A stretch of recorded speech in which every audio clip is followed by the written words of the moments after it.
오늘의 주제는 과연 금고는 털리는가? 털린다면 그 이유는 무엇일까?에 대해서 얘기를 한번 나눠보도록 하겠습니다. 여러분, 혹시 주위에서 금고가 털렸다고 하는 집들을 본 적 있으십니까? 저는 이쪽 일을 하다 보니까 금고가 털린 사례들을 제가 직접적으로 본 것들도 있고 다른 사람들을 통해서 이야기를 들은 것도 꽤 있습니다. 이 세상에 털 수 없는 금고가 존재할까요? 최고급 보안이 돼 있는 은행 금고 이런 얘기하는 게 아닙니다. 우리가 일반적으로 쓰는 일반 회사 금고라든지 가정집에서 흔히 쓰는 금고들에 대해서 얘기를 하는 겁니다. 저는 마음만 먹으면 얼마든지 금고를 털 수 있다고 생각합니다. 금고가 어떻게 털리는지 또 털린 이유는 뭔지 제 얘기를 한번 집중해서 들어보시길 바랍니다. 금고는 굉장히 견고하고 튼튼하게 만들어진 강력한 쇠박스입니다. 쇠박스. 이 강력한 보안을 자랑하는 금고를 열기 위해서는 금고에 비밀번호가 필요합니다. 그런데 비밀번호가 없이 문을 열려면 과연 어떻게 해야 될까요? 강제 개방입니다. 그러면 강제 개방이 가능하느냐? 가능하죠.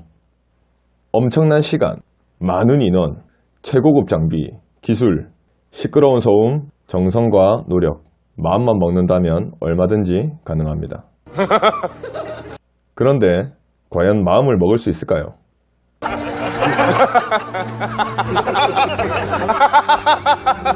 아주 빠르고 조용하게 진행을 해야 되는 도둑들이 과연 이 큰 리스크를 떠안고 금고를 털 수가 있을까요? 바보가 아닌 이상, 머리에 뇌가 있는 이상 절대 그럴 수가 없습니다. 일반 도둑들이 다녀가는 집들 중에서 금고가 있는 집은 금고만 빼고 다 털어갑니다.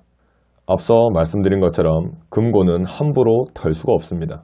저희 같은 금고업을 하는 사람들이 아니고서는 혹은 영화에 나오는 프로 전문 도둑들이 있다면 모르겠지만 금고를 턴다는 마음은 함부로 먹을 수가 없습니다.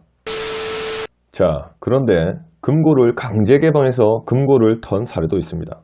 그 수많은 리스크들을 떠안으면서까지 금고를 강제 개방했다는 것은 그 금고 안에 자신이 원하는 물건이 있다는 것을 확신했고 감당해야 할 수많은 리스크를 떠안을 수 있는 조건들을 완벽하게 갖추었다는 겁니다. 한마디로 도둑은 그 금고를 타겟으로 지정했다는 겁니다. 그냥 지나가는 도둑이 아니라 그 금고에 대한 정보가 확실하게 있던 사람인 거죠. 금고가 있는 곳의 정보를 완벽하게 파악하고 CCTV의 유무, 세콤, 금고의 통신망, 경보기, 금고의 브랜드와 모델, 그곳의 사람들이 완전히 부재 중인 시간을 완벽하게 파악한 뒤 금고를 털어버린 사례가 있기도 합니다. 근처 주민이 하는 말이 리모델링 하는 줄 알았답니다. 범인은 누굴까요? 그리고 그 사무실의 보안성 자체가 너무 취약했죠. 꼭 그렇게 다 가져가야만 속이 후련했냐? 이런 사건을 예로 들자 하니 마음만 먹으면 경찰서도 털겠죠. 방금 말씀드렸던 사건은 금고가 털리는 사례들의 0.1%도 안 되는 사례입니다. 그렇다면 실질적으로 금고가 털리는 사례들은 뭐가 있을까요? 금고가 털린 집에 가보면 금고가 깨끗합니다. 상처가 하나도 없습니다. 저희 기술자들도 금고를 열기 위해서는 금고의 한 부분에 공구를 사용한 흔적이 남습니다. 그런데 금고가 너무 깨끗합니다. 이 말은 금고를 비밀번호를 통해서 열었단 말입니다. 즉 내부자란 말이죠. 듣기 불편하시겠지만 같은 동업자나 직원, 가족 대부분이 이런 내부자인 경우입니다.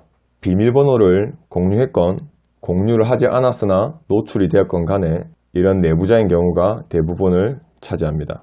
이런 경우에 범인이 잠수를 타는 등 범인이 누구인지 밝혀지는 경우도 있으나 의심만으로 찝찝하게 끝나는 경우도 많습니다.